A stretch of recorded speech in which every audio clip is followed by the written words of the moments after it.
While looking around the restaurant for a client I was supposed to meet, I saw my ex-wife, Emily. She was sitting with a slightly overweight, middle-aged man. You could tell he was once in good shape, but good food and time had taken their toll on his physique. Emily was sitting right next to him, and you could tell she was in all her glory. Everything about the guy screamed money. As I stood in the foyer and looked at her, a flood of memories came back to me. It's been 3 years since our divorce, and the emotions have resurfaced like it was yesterday. That's how I got to where I stood today, looking inside instead of sitting next to her. However, as you will see, her wish came true. All my problems started when I had to travel to Albany for a meeting with a client. I decided to do it overnight so that I wouldn't have to drive back for a long time within an hour of my car ride. My client called me and said that his fender was broken, but he was okay. He apologized for the late cancellation, and I told him no problem, we can reschedule the meeting. Either way, I really didn't feel prepared for the extra 2 hours of driving ahead of me. I told him that I would do my best and return home to have a romantic dinner with my beloved wife. I wanted to surprise her. An hour and a half later, I was finally driving along my street. The first thing I noticed was that there were 3 strange cars parked in the driveway. My wife would invite her girlfriends over when I was out of town to keep her company, so it wasn't a big deal to me. I parked my car on the street. I walked into the house thinking everything was fine. The first thing I noticed that was wrong was the 4 sets of clothes on my living room floor.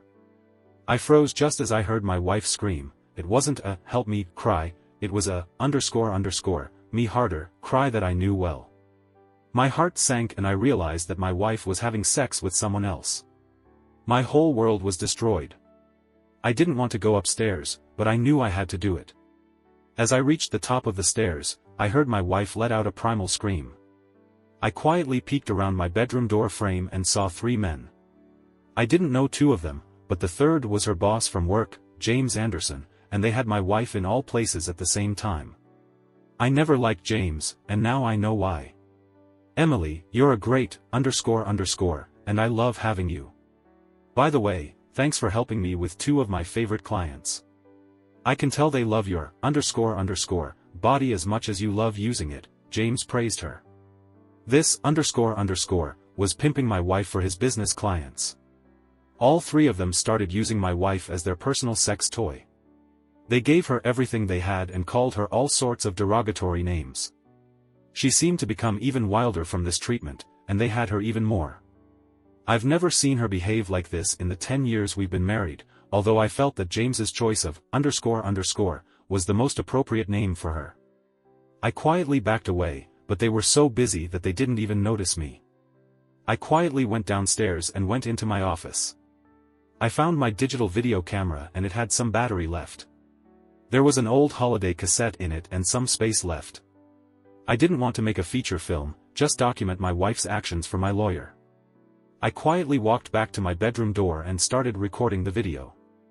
I got good shots of my wife's face as well as everyone else. I only took 5 to 10 minutes of video because that was all I could handle.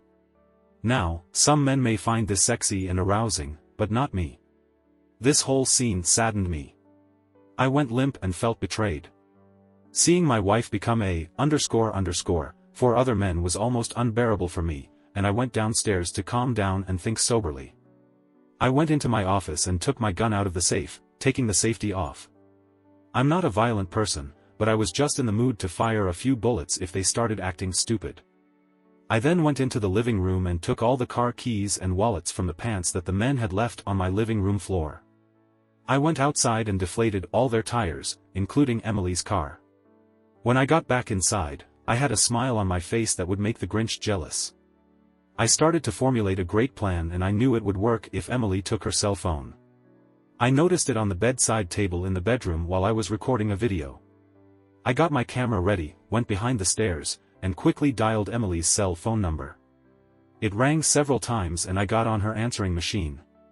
She knew I would call around this time, so I called back every 2 minutes until she finally answered. She must have told them to be quiet because they could hear a pin drop in the house. "Hey, Bobby. How's Albany?" Emily asked out of breath. I could also hear the quiet chuckles of the men in the room. "Looks like you're out of breath. Are you all right?" I asked her with feigned concern in my voice. Yes, I had to run up the stairs to the bedroom to answer the call on my mobile phone. She quickly covered herself. Well, my client cancelled the meeting and I'm going to be home in just a few minutes. I was wondering if you wanted to go out to dinner, I asked her in an even voice. Inside, I was crazier than I had ever been in my life. Are you returning home now? She asked in a nervous voice. Sounds great. I just need to get ready, baby. See you, she said all this very quickly and hung up before I could answer.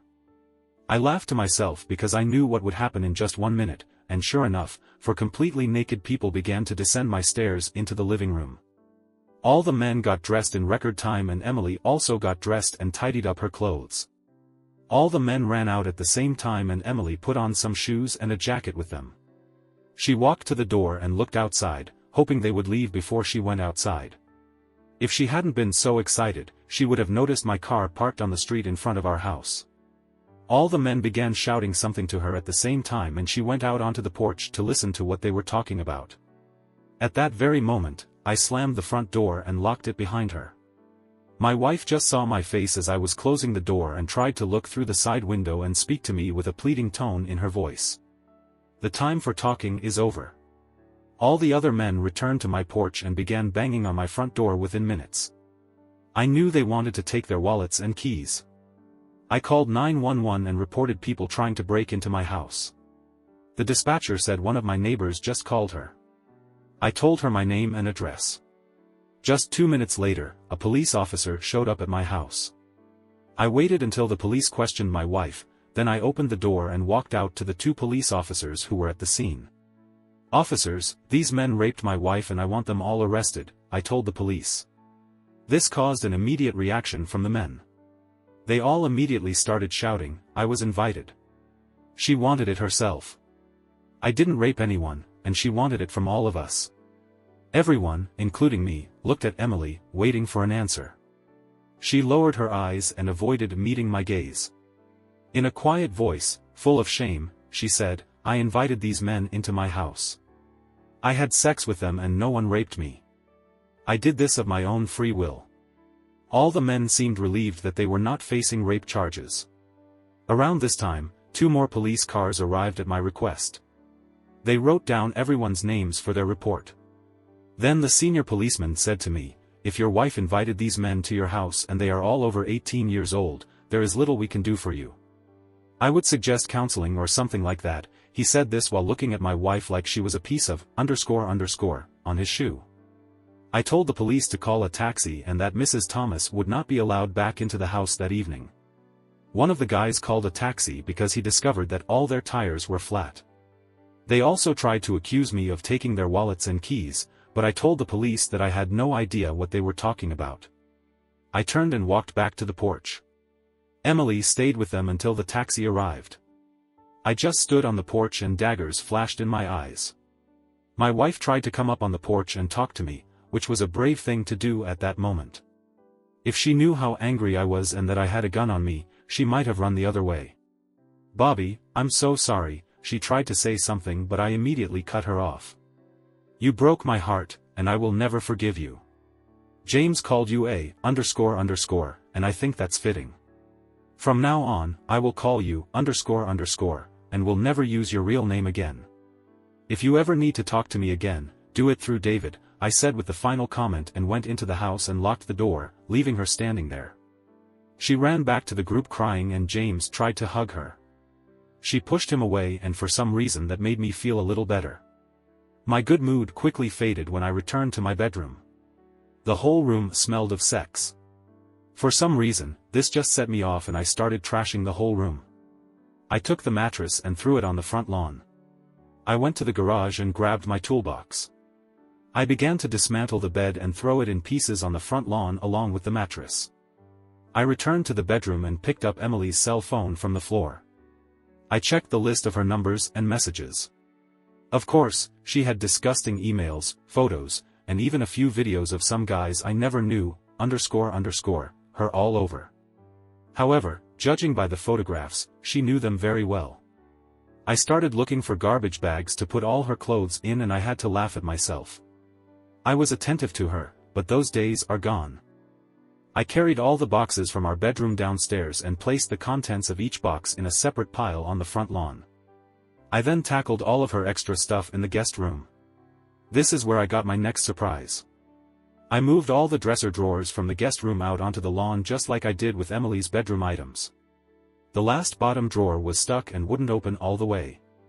I wasn't in the mood, so I took my anger out on my dresser drawer. I pulled really hard and heard the plastic crack. I pulled out the drawer and tried to open it slowly. It opened immediately and I was able to see what was causing the problem. Under the drawer were 7 or 8 DVDs. I broke one of the plastic cases, but the drive was still in good condition. My heart sank again as I looked at the discs. I didn't think I could feel any worse, but I did. While going down the stairs, I read the titles on the discs and it didn't make me happy. I went into the living room and put everything on shelves for review. First up was Emily with her best friend, Jessica, at Jessica's house. Emily helped out at her parties in Avon every Tuesday and Thursday, or so I thought. They actually had sex with some guys at her house over the course of several hours. Emily and Jessica had sex in all sorts of ways with multiple partners. I started to cry but stopped when I saw the last 2 discs. The first was how Emily had her own tennis instructor, Kevin, during lessons that I paid for. She went there every Saturday and always came back too tired to make love on a Saturday night. Now I really know why. The second disc showed Emily having sex at her workplace at the boardroom table with James, her boss, and Robert Johnson, James's boss. Robert was a big deal in the community and his picture always appeared in the newspaper at one event or another. I watched as he carried out his charitable work on my wife's private parts. I took out a large envelope and put it in a cell phone disc and a cassette tape that I had filmed earlier. I planned to give the entire envelope to my lawyer and best friend, David Miller. We've been friends for as long as I can remember. He was one of the only 2 people in the world that I truly trusted. Nothing else mattered. I looked at the computer desk and saw Emily's computer. I pressed space and it came to life. I made copies of everything that was on the computer, every file, emails, photos, and videos. I copied it. It took about an hour to copy everything over, and then I sat down and started going through my wife's computer. There were videos of her having sex just like the ones on the CDs I found. I found pictures of her that you can only see on adult sites. Then I started reading her emails, sent over about 6 months. She tried to hide them under some stupid program file name, but I found them. She had several letters from James and several other men. The rest was between her and Jessica. They were only being written off last week when I read one that literally almost killed me. I thought about using my gun but realized she wasn't worth it. I had to be strong. The only email that upset me this much was from Emily to Jessica. Jessica asked her why she didn't leave me and become single again. She also asked Emily to perfectly describe what she wanted in her future husband. This is what she said in response. Jessica, I don't want to do anything with him now. Bobby is as loyal as he is stupid. I really feel like it's only a matter of time before he finds out about my secret lifestyle. He's not completely stupid, it's just that love is blind. He's been blooming a bit lately, and his belly is getting bigger every day. Sometimes it's hard to be attracted to him when I compare him to the guys we have. I also hate beards and mustaches. This makes him look, I don't know, kind of disgusting. I guess I really loved him at one time, but the excitement of the last few years is too much to give up. His best friend is a lawyer, and if he interferes, it could cause difficulties. James and Robert from work hint at promotions and raises, also including a rise in their pants. I laugh. I also want at least a house and a car. If I do everything right, I can also get a little alimony every month on top. I'm looking forward to our party on Tuesday. I should be there if I can still walk after my tennis injury. I laugh. God, Kevin is a machine. Make sure I get the video from last Thursday. This was the first time I worked out with so many guys at the same time. As for the man of my dreams, I want him to be wealthy, loyal, manageable, and stupid. He has to kiss my __ anytime I want and still ask which, but I laugh. I don't care about the bedroom department as long as it doesn't have money. I laugh. I can get everything I need somewhere outside the house. Sometimes it seems almost too easy. Damn, Bobby is home now. I have to go. See you on Tuesday. Call me. Emily, best friend. I read this letter so many times that I could almost memorize it. The words, disgusting, and the last few years really hurt me more than words can express. Was this how she really felt about me? Was I so blind with love that she cheated on me for over 2 years? Immediately after that, I went to bed and fell asleep on the sofa. I woke up early and called work. I really didn't sleep well and mostly tossed and turned from side to side. Calling in sick from work, I called my best friend, David Miller. He was my friend at first, but he was also my lawyer on most issues. Mary picked up the phone. She was David's secretary, and I had known her almost as long as David. That morning, I asked for an urgent meeting and she said he would be in court all day. Mary, tell David to meet me in an hour in his office. If he bothers you with some crap, mention Tammy Brown's name. This should get his attention. See you in an hour, I told her and hung up before she could answer. I started to get dressed, and then my cell phone rang. I looked at the number because I didn't want to talk to Emily at all. It was an unfamiliar number, so I picked up the phone in case it was David calling back from somewhere. Hello, Mr. Thomas, this is Robert Johnson from Susan's office. If possible, I would like to talk to you about the troubles that happened last evening at your house. If you would see fit to meet with me today in my office, I would like to help clarify the situation for all concerned. I wasn't sure he knew I had video of him having my wife at his place of work, but I knew he was worried about 2 of James Anderson's big clients. Plus, my wife and James were valuable to him. I don't think he wanted to lose his valuable employees. I also knew that he was worried about negative publicity for his company and about himself personally. Mr. Johnson, I have an important meeting this morning, but I promise that I will call you back on this number before noon to arrange something for today, I reassured him in response. My tone was even and I said it as if he was talking some sense into me. God, he was in for a big surprise. As I walked out the door, I could still see what looked like a really weird yard sale. The broken bed and all of Emily's clothes were still there. One of my elderly neighbors gave me a small wave and a funny expression appeared on his face. I knew I was going to be a Monday wonder, as they say in the news business. It was a suburb. I went to the city center and had something to eat. I gulped down some food and headed straight to David's office. Mary prepared a cup of coffee for me, lots of cream and no sugar. We really knew each other for a long time. Holy, Bobby. I don't know what you have for David, but I mentioned his name and he told me to cancel all appointments for today. I could use a month off if you want to tell me who Tammy Brown is, she added jokingly. You'll have to ask David. By the way, where is he? I asked her. He said he would be here right away. He needed to reschedule his meeting with the judge for today's court hearing, she told me. Just at that moment, he entered the door. Holy, Bobby. Tammy Brown? You must be in big trouble for mentioning that name to me. Come into the office and let's talk. Mary, don't connect me with anyone right now, David said all this very quickly. I took my coffee and he closed the door so we could talk. I told him about the events of the previous evening and what I had learned about Emily's secret lifestyle. Then I gave him an envelope full of things I had collected and he finally spoke. He listened to my story and never interrupted. I could see the legal wheels turning in his head as he recalled the events of the previous evening. I also told him about Robert Johnson's request for a meeting today. Well, Bobby, as they say, first things first. I've known you for a long time and I know you're devastated. Is there any chance that you and Emily will make peace? He asked me. David, if we were talking about Katie, your wife, and you saw those videos and read the emails, you would leave her in a heartbeat. I want a divorce, but I also want to do some serious damage. I'm not going to go quietly into the night, I admitted to him. Okay, first we'll sue Kevin and the Ace Tennis Club. We can't touch Jessica because she's just a good friend who plays with Emily. Emily's company is a different matter entirely. Secondly, I plan to sue the 2 clients who were at your house as well as their companies. We're also going after James Anderson, Robert Johnson, and the company. This might get bad before it gets better, Bobby, he told me. I don't care.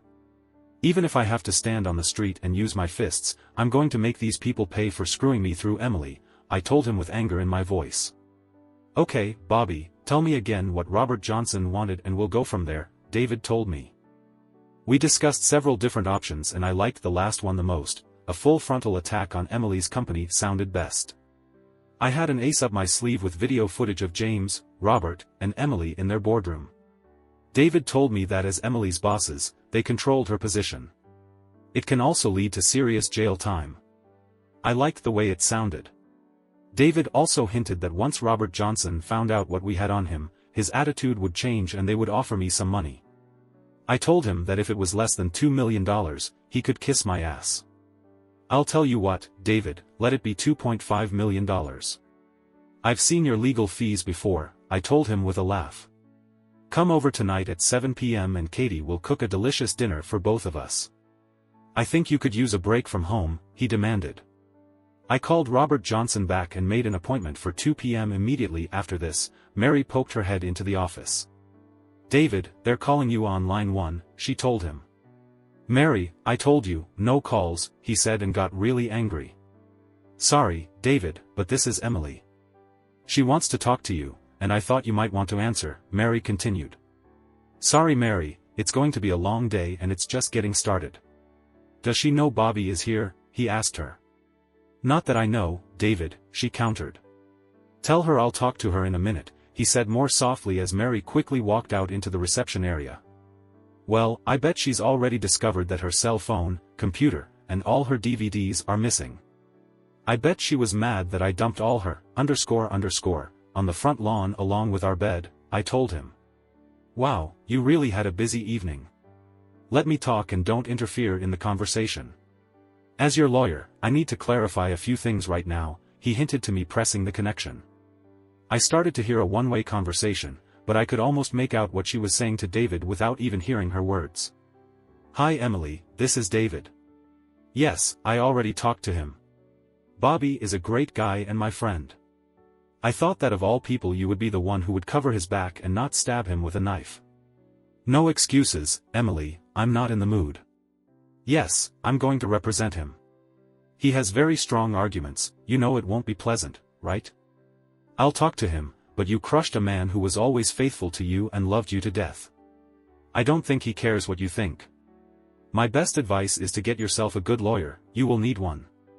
Yes, Robert Johnson made an appointment for 2 o'clock. Although, I don't think you should be there. Listen to me, Emily, if you so much as show up at the outside office door and listen through the glass, I'll tell Bobby to leave and all hell will break loose. Better wait it out and control yourself today. I know he put your stuff out on the lawn, but just like you can invite strangers into your bedroom, he can throw your stuff out of the house and onto the front lawn. Frankly, I'm surprised he didn't shoot anyone last night. Oh yes, he was with him, although for the purpose of self-defense. Remember, he thought you were raped. This was stated in the police report. I don't know, but if it were my Katie, I'd be in jail right now. I think he was hot-tempered under the circumstances. As for your computer, cell phone, and any other things that were not in the house this morning, you will have to ask the other owner of the house. Perhaps he left it all on the lawn along with your clothes and someone took it all. I really can't say. I have completed all of your escrow paperwork on the house and you both have the same rights in the house. How you choose to exercise these rights is up to each of you. Okay, I'll tell him right now.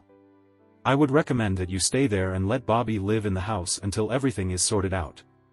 I don't think it's safe for you to be in the same house with him right now. Listen, Emily, even now I want to punch you in the nose, so don't insist. Stay with Jessica and I'll be in touch. Please have your lawyer call me when you have one. Tears won't help you now, Emily. In addition to being his lawyer, I am also his friend. Your tears fall on deaf ears. I can be a ruthless bastard whenever I want, and this seems like the perfect situation. I have always liked you and respected you until today.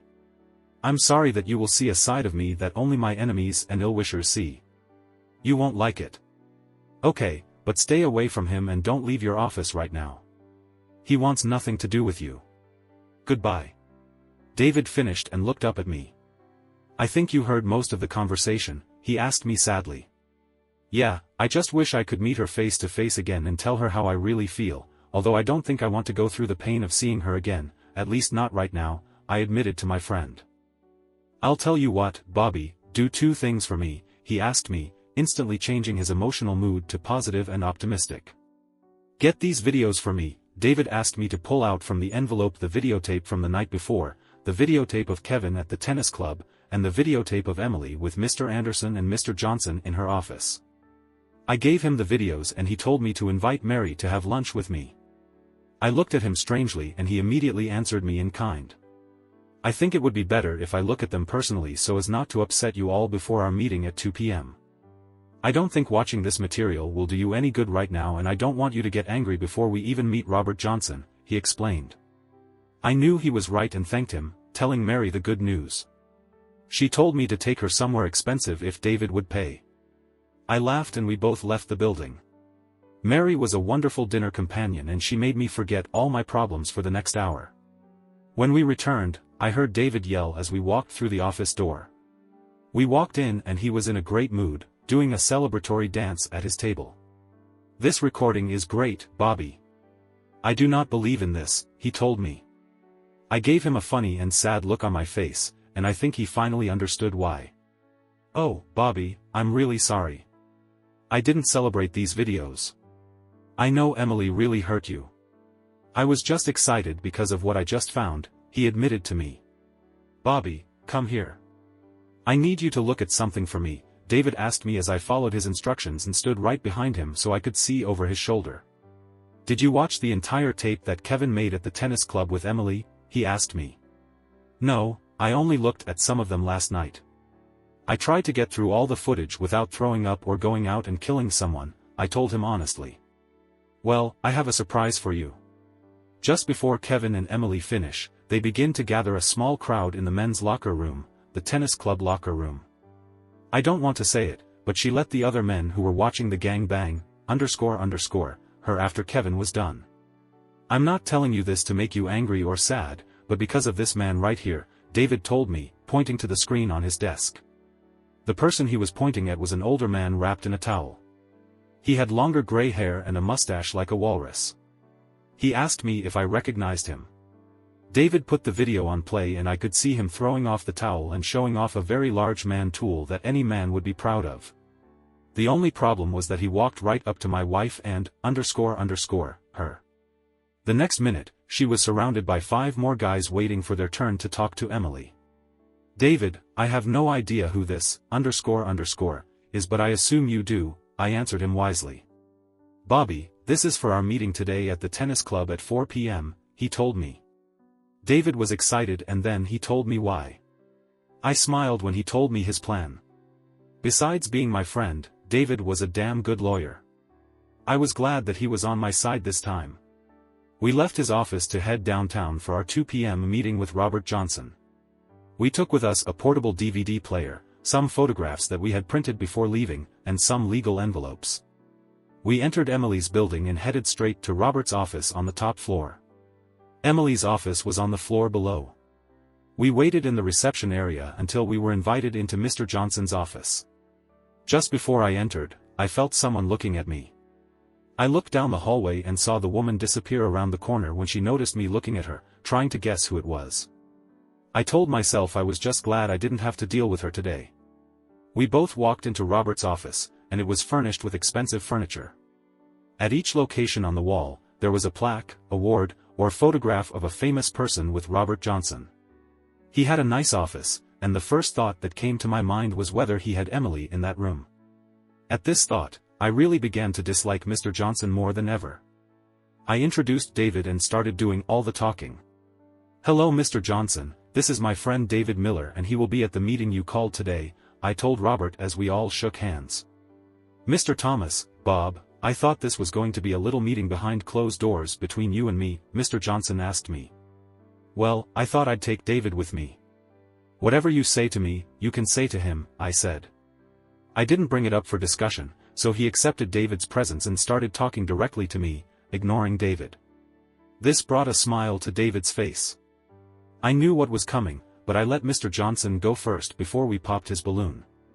Bob, can I call you Bob? Robert asked me. No problems at all. I actually thought it would be nice to have James Anderson at this meeting as well. I don't know if it's possible, but it applies to him too, I told Mr. Johnson. He thought for a moment and pressed the intercom button. Julie, tell James the First need him in my office right now. Tell him to stop whatever he's doing and come here right now, he said. Okay, James will be here any minute. In the meantime, let me just say how sorry I am for all the trouble James and Emily have caused in your life. I know last night must have been terrible, but if we work on this together, we might be able to help everyone involved, Robert said optimistically. What do you mean, Mr. Johnson? I asked him, waiting for James to arrive. I really like your wife, Emily, Robert said this but was interrupted as James walked right through the door. He stopped in his tracks and looked like he was about to turn around and leave, but Robert ordered him to sit down. He sat down reluctantly and didn't look at me at all. Bob, I just wanted to say that I really liked Emily, almost like a daughter, he began to speak when David interrupted him. Are you saying that you like incest too, Mr. Johnson? David asked, completely taking him by surprise. I started laughing to myself because I knew what David's comment was about. What? Did you say I like incest? What the hell does this mean? He asked David with righteous indignation. Well, let me show you. As they say, a picture is worth 1,000 words, David told them, putting the DVD player on Robert's desk. These are stills from the video that you will see in just a minute. David handed them to James, not Robert. James's eyes became as big as saucers and he slowly passed them straight to Robert. The photographs showed Robert and James both paired with my wife, and there was no doubt about who was in the picture or what they were doing. I even think Robert recognized his own boardroom table where he and Emily used to have sex. James, are you going to tell me that you were stupid enough to record this on video and even give out copies? Robert asked almost at a loss for words. It was clear that James had no answer at the moment and was completely tongue-tied. Well, Mr. Johnson, this is how it will happen. Oh, by the way, I'm Bobby's lawyer and also his friend. So, let me tell you what we want and how we want you to handle it, David told the stunned audience. I enjoyed every minute of it. First, Emily will keep her job, period. Bobby senses that she will need a job and she seems to get along very well with everyone here, he said this to Robert with a slight wink. Secondly, Mr. Anderson is no longer welcome here, period. Emily stays and this guy leaves, David said to Robert, pointing at the stunned James. Thirdly, we want you to make us a monetary offer that does not insult our intelligence. We will only consider your first offer and respond yes or no within 5 business days. We plan to go to court before the end of 2 months and maybe earlier if necessary. Next, I need to know if the offer is not accepted, which may be whether I can drag Emily through the mud. I won't be kind to her for anything in the world. I can't do anything other than what I know will win the case. It will be my unpleasant job as your legal representative if it comes to that. This can get ugly and very public. I will use every tool at my disposal to win our case.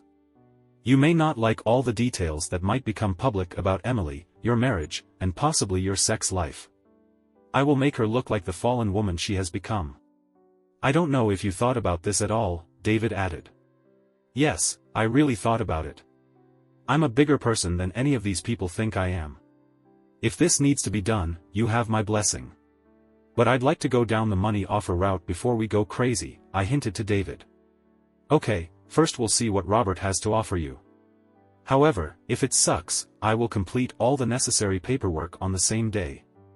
I will also use my newspaper contacts as well as my friends at 3 local news stations. They'd be happy to get a few samples of videotape or stills even if they have to put blue bars in front of the juicy bits, as they say in sitcoms. David, you've always been there for me and I trust your judgment. I just wish this whole mess never happened. It was more fun to be a clueless husband than to be publicly cuckolded by a cheating wife. You still have my permission to do whatever is necessary. After all, I didn't start this, but I'm going to end it soon, I told him with anger in my voice. Okay, Bobby, no problem. Now let's discuss the material for our next meeting. This guy, Mr. Harry Ryle, is the owner of the Ace Tennis Club. This is the guy I pointed out in the video in my office, he told me. He will say that adults will be adults and he will not be able to do anything for us. Even Kevin's tennis coach can be fired just for show, then he could hire him again next week. I checked, and Kevin is very popular there, especially with the ladies if you know what I mean. He could hire him back to save face with the club members. But remember, Bobby, it's mostly men who pay the club dues and women go too. Don't forget this fact because it will be important for your interaction with Mr. Ryle. He told me how things were. We arrived just in time and you could tell Mr. Ryle and David didn't like each other. This was evident from the first time Ryle spoke. Okay, David, you called the meeting, so let's finish. I want to get this over with as quickly as possible, Mr. Ryle told David without any kindness. Mr. Ryle, this is Bob Thomas, David said, nodding in my direction. And his wife is a member of your club. It has come to our attention that Kevin Simba, your tennis instructor, was having an affair with Mr. Thomas's wife. We want to know what you plan to do about this, David finished.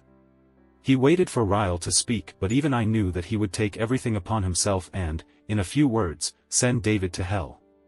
Look, what two adults do in the privacy of their own home in their free time is up to them. I'm not their mother, so stop wasting my time, Harry Ryle told us. As for you, Mr. Thomas, if you can't make your wife happy in the bedroom, don't come to me crying and blame me if she cuckolds your sad ass. There are many unhappy wives who go to the Ace Tennis Club. Some of them keep coming back because of the personal service my staff provides them if you know what I mean, Harry said, winking at me. I would have reached out and hit him, but David grabbed my wrist and whispered to me to keep my cool and follow his lead. You see, Harry, you are operating on the assumption that this happened outside the club and that it happened without the full knowledge and approval of the owners.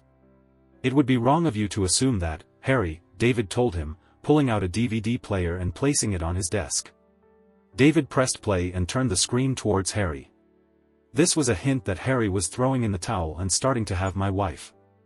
It was clear that he did not like the look of the video recording. David began to speak before Harry had a chance to think. Harry, you with full knowledge of this and with the complicity of your work colleague took advantage of the services of a paying member of your club, Mrs. Susan Thomas, a married woman. Even received her dues from Mr. Thomas. Now he is a dissatisfied customer, David told the very quiet Mr. Ryle about this. When this comes out, all men, that is, men who pay dues, will want to know whether their wife is having sex here when they also pay the bills. I'll have to subpoena everyone who was in the locker room that day. I'm not sure that they, that is, those who are married, will not be too happy with you about this, David began to tell him in an almost fairy tale tone. I also almost forgot about the reasonable expectation of privacy even when videotaping the locker room in the first place, Harry. When I'm done with you, your club will no longer be the beacon of community it once was. And I also think your bank coffers will be a little lighter in the near future, David added for greater persuasiveness. So what we want is for you to make us a serious offer and call me back right away. If you do this in a timely manner, it can save you a lot of inconvenience and loss of money, David finally finished. We could see Harry Ryle considering his options. David, as always, you're a real, __, but I can't argue with your logic. I'll call you tomorrow with my offer.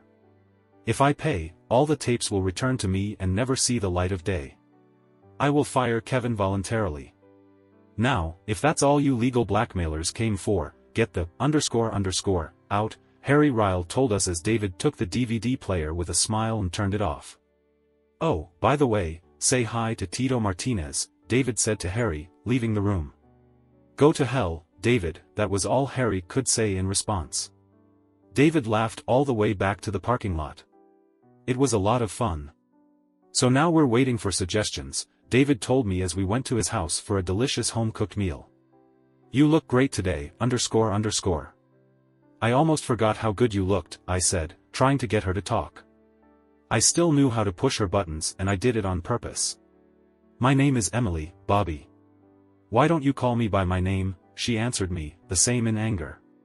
Hey, I didn't tell you your name, __. You know who did. I just think it's appropriate. I told you 3 years ago that you broke my heart, and I will always refer to you by that name. I told her about this when the guy next to her began to protest and get up from his seat. Emily pushed him back and told him not to make a scene.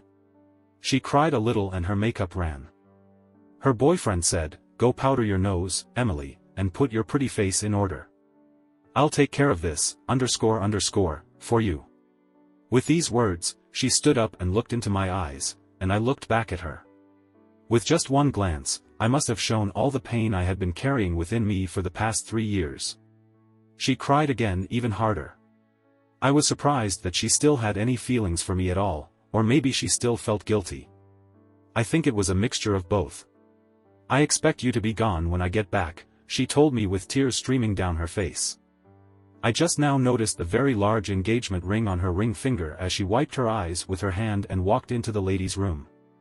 "I take it you are Bob Thomas, Emily's ex-husband," he asked me with disgust in his voice.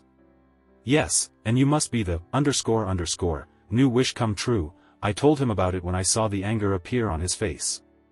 "I'm Emily's CFO, and if I were you, I'd stop calling her that," he tried to say bravely, but I could tell he really didn't want to make a scene.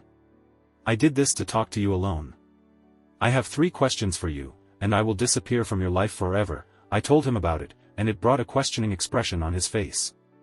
"I was in your shoes once, and I just didn't want anyone else to suffer my fate again. I guess the told you I was a shitty husband, beat her, or neglected her, or was a skirt chaser." I asked him about it and saw that this was exactly what she told him. "Well, I'm not here to defend my reputation to you. Honestly, I don't think anything good would come of it. I just wanted to know first if Jessica still hosts her Avon parties at her house on Tuesdays and Thursdays," I asked him. "Emily helps Jessica sell decorations at her parties on Mondays and Wednesdays." "It shows how much you remember," he snapped back. "Fine. Does she still take tennis lessons on Saturdays?" I asked quickly. "Emily plays ball with a racket on Sundays." "Boy, you have a shitty memory from being married to her for so long," he said with triumph in his voice. "Fine. Last question, have you ever looked under the bottom drawer of the dresser in your living room?" I quickly asked. "No. Why on earth should I do this?" he objected. "The 3 questions I asked you are why we are no longer together. I still have all the materials left over from the divorce in my office. Legal, emails from Jessica and the and hours of videotapes. I've always carried this with me for the past 3 years, so I thought you should have it," I said, taking out a very old and folded piece of paper from my wallet. "This is what the wrote to Jessica when she asked about how to get rid of me before I discovered that the was cheating on me. I didn't know her at all after I read that letter, and I probably still don't. But it's all about you," I said, handing him the paper. However, I knew Emily very well and knew that she was a person of compulsive habits. She always did the same thing the same way every time. Sometimes it drove me crazy. I also had the feeling that just because she had a new man, she would still do what she always did. He seemed hesitant to take the piece of paper, but I think curiosity got the better of him. He reached over and opened the email. "I've carried it with me for the past 3 years, and from time to time, I've reread it and tried to improve my life so that no woman would ever write that about me again. Of all the videotapes and other things I learned about, this email hit home the most. I think that's why I still carried it with me." This is the same email that I described earlier in my story. Peter read the letter slowly and placed it on the table. He pulled out a pen, wrote a note on it very quickly, and to my surprise, left the restaurant. No looking back, no thanking me, nothing. He had a completely stone face. I leaned over and looked at what he wrote in her old email. "I'll go back to the house in a minute. Please stay here, and I will call you back in 15 minutes. Please wait here for me. For some strange reason, I need to look under the bottom drawer of my living room dresser. Be right back. Peter." I knew he had seen the light, even if he didn't like it. Something told me that I was too close to the mark on all 3 issues. The email was the last straw, and I think he needed to see for himself. I left a note before setting Emily's table and left. There was no way I was going to sit in this restaurant with anyone tonight. I returned to the foyer and called my client. They said they were late anyway and wouldn't mind rescheduling the meeting. Just before I left, I took one more look at the table. Emily returned to the table and looked around for Peter. She sat down and looked at her old email and Peter's note below. Her face turned white as a ghost as she recognized her old email and what Peter had written to her. The last time I saw my wife, she was crying so hard that the entire restaurant was looking at her. I really felt sorry for her, but at the same time, I didn't care. That was the last time I saw her again. I still wonder if Peter found something under the dresser drawer. Emily's crying told me he could do it.